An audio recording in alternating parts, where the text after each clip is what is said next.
C'était il y a maintenant plus de 50 ans, le 2 mars 1969, que Concorde quittait pour la première fois le sol, ouvrant ce que l'on croyait être, à l'époque, le début d'une nouvelle ère de l'aviation commerciale. Fruit d'une coopération franco-britannique qui donnera plus tard naissance à Airbus, Concorde était un avion capable de transporter une centaine de passagers sur 7000 km à plus de 2 fois la vitesse du son. Mais l'avion est arrivé sur le marché au mauvais moment. 4 ans après son premier vol et 2 ans avant sa mise en service, survient le premier choc pétrolier. Parmi les 100 commandes initialement passées pour l'appareil, seules 20 seront maintenues. Opéré principalement par British Airways et Air France, Concorde volera tant bien que mal pendant près de 30 ans avant de tirer sa révérence le 24 octobre 2003 après une autre crise pétrolière et un dramatique accident qui coûta la vie à 113 personnes. Concorde n'a certes pas été un succès commercial, mais il a néanmoins été un succès technologique et aura montré qu'une Europe unie peut faire face aux géants américains. Aujourd'hui, le voyage supersonique ne relève plus que de l'histoire, sinon de la légende. Pourtant, certaines entreprises ont, au cours des dernières années, décidé de relever l'incroyable défi de redonner vie à cette légende. Alors, l'avion commercial supersonique est-il pour bientôt? C'est la question d'aujourd'hui.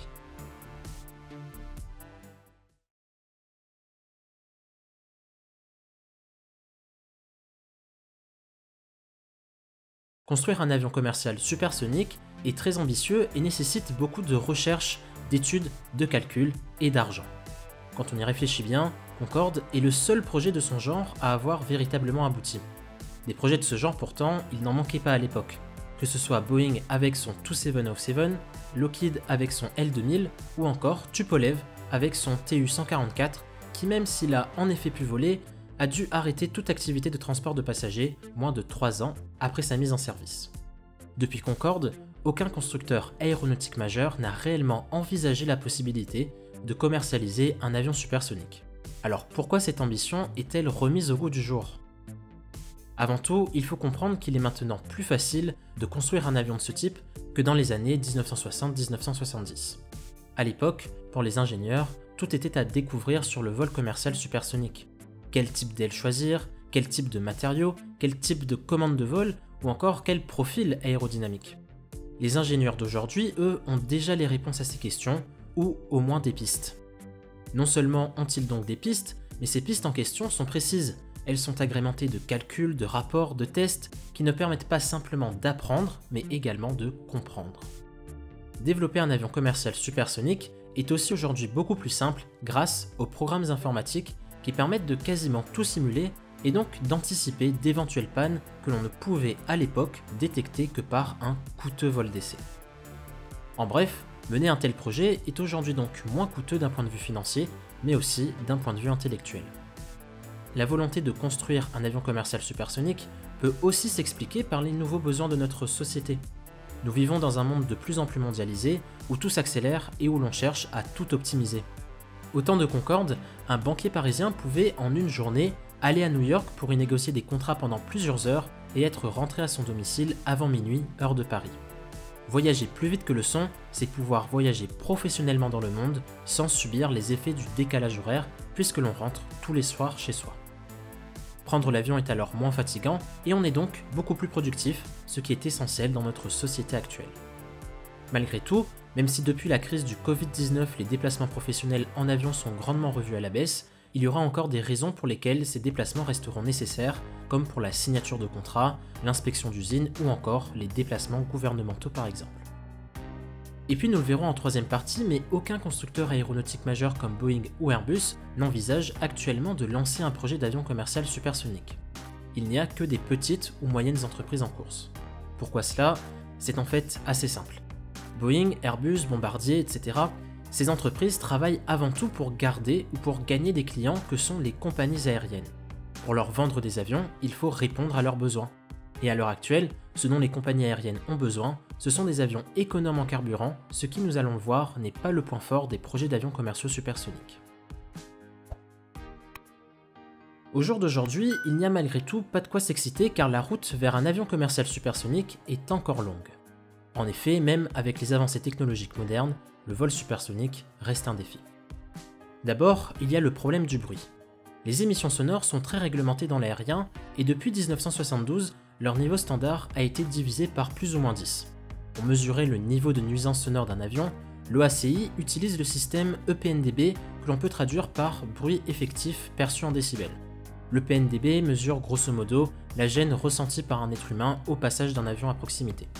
Pour vous donner un ordre de grandeur, un avion comme le Boeing 747-8 génère 290 EPNDB. Concorde, lui, en générait au moins 350. Chaque avion a en fait droit à un niveau EPNDB maximal qui lui est attribué en fonction de sa masse maximale au décollage.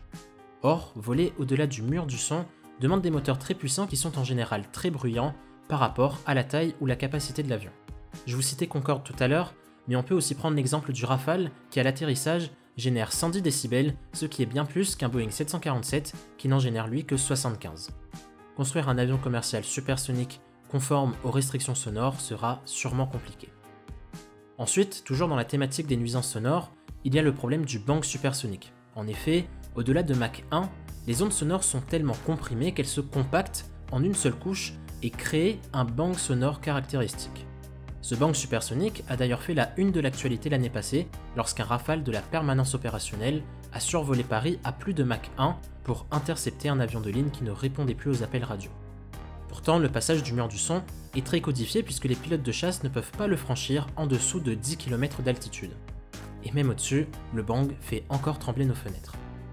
Même si la recherche a permis de développer des ailes, des profils aérodynamiques et de découvrir des phénomènes qui permettent de retarder l'apparition du bang supersonique, ou au moins d'en diminuer la nuisance sonore, les options restent très limitées et vont pour la plupart contraindre ce genre d'avion à voler en dessous de Mach 1.2. Par rapport aux avions de ligne modernes, cela représente un gain d'1h50 de vol sur un Paris-New York. Alors certes, on gagne près de 2 heures de vol, mais à quel coût? Cela nous amène à une autre problématique majeure, la consommation carburant. La plupart des projets d'avions commerciaux supersoniques sont encore à un état de genèse et tous n'ont pas encore trouvé moteur à leur carlingue.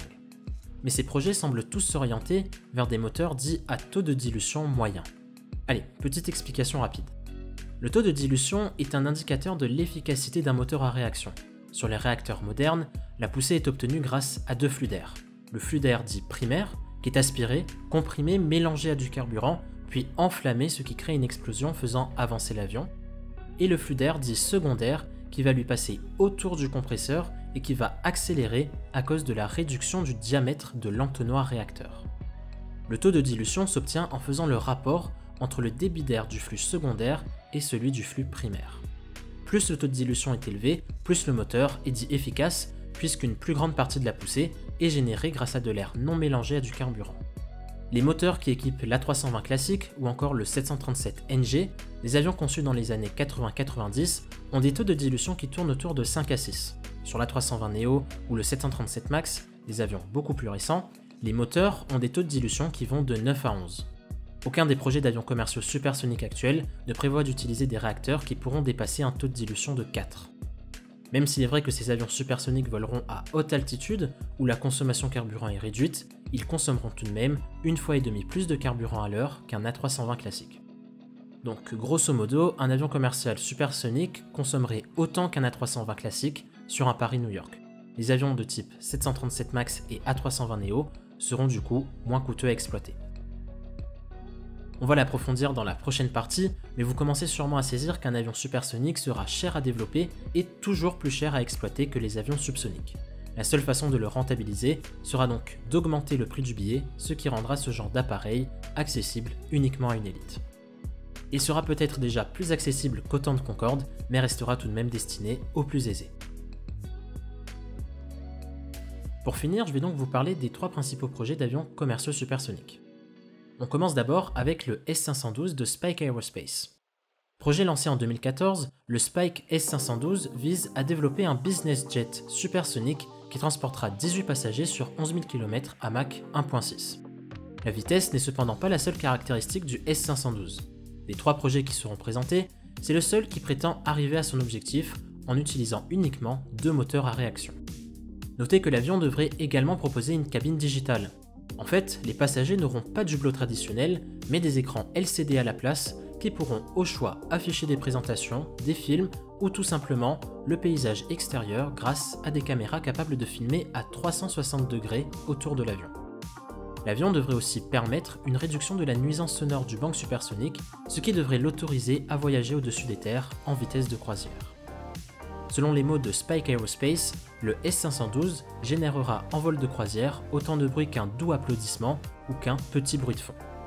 L'entreprise est très ambitieuse et prévoit actuellement une mise en service de l'avion pour 2025. Si elle respecte son calendrier, nous devrions donc voir le premier prototype prendre son envol cette année. Nous avons ensuite l'ouverture de l'entreprise Boom.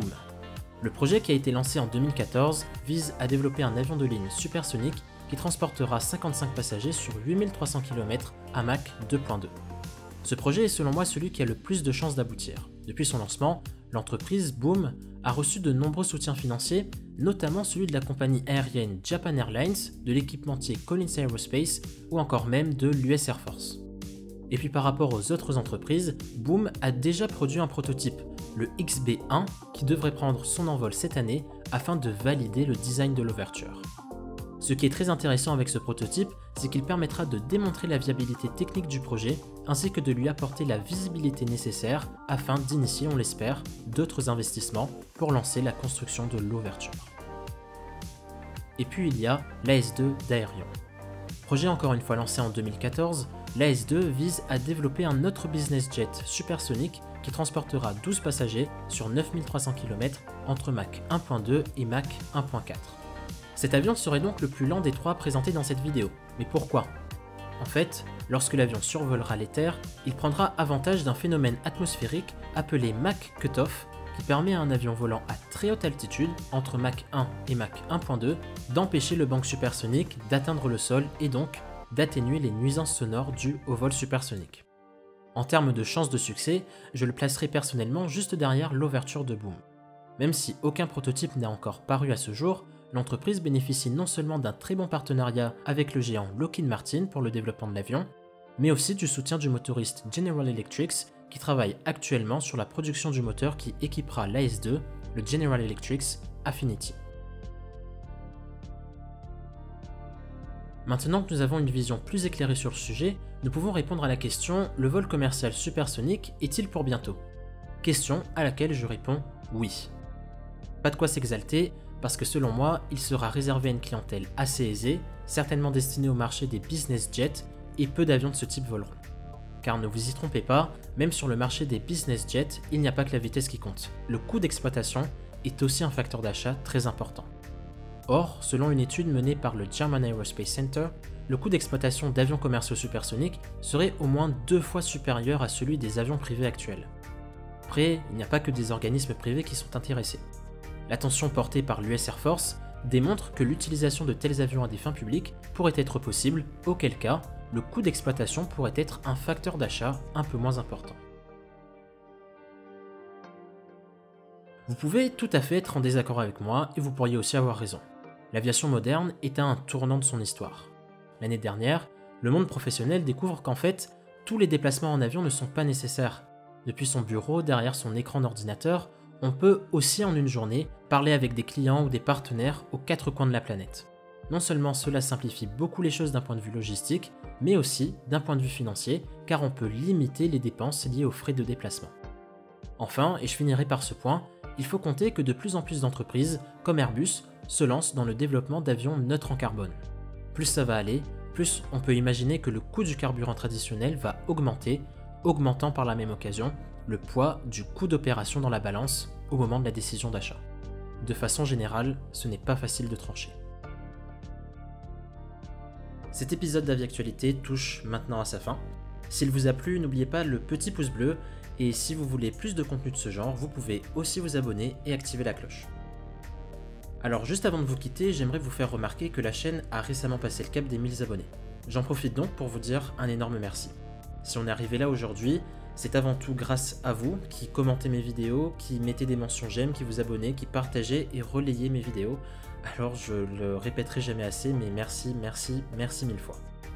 Alors pour marquer le coup et aussi pour fêter les 1 an de la chaîne, je vais réaliser dans les semaines à venir une petite vidéo dans laquelle je ferai le bilan de cette première année sur YouTube. J'en profiterai également pour répondre à certaines de vos questions si vous en avez, donc on fera une sorte de FAQ, bien entendu si questions il y a. Donc si vous en avez, vous pouvez me les faire parvenir que ce soit par la section commentaires de YouTube ou sinon en me contactant directement sur mes réseaux sociaux que vous pouvez trouver en description. Sinon, eh bien, comme d'habitude, n'hésitez pas à débattre de l'épisode dans la section commentaires, à me donner votre retour ou même à me proposer des idées pour les futurs épisodes de l'émission, ou même d'ailleurs d'autres concepts de vidéos pour la chaîne. Votre avis compte, alors surtout, n'hésitez pas. Encore merci pour les 1000 abonnés et sur ce les amis, portez-vous bien et à la prochaine.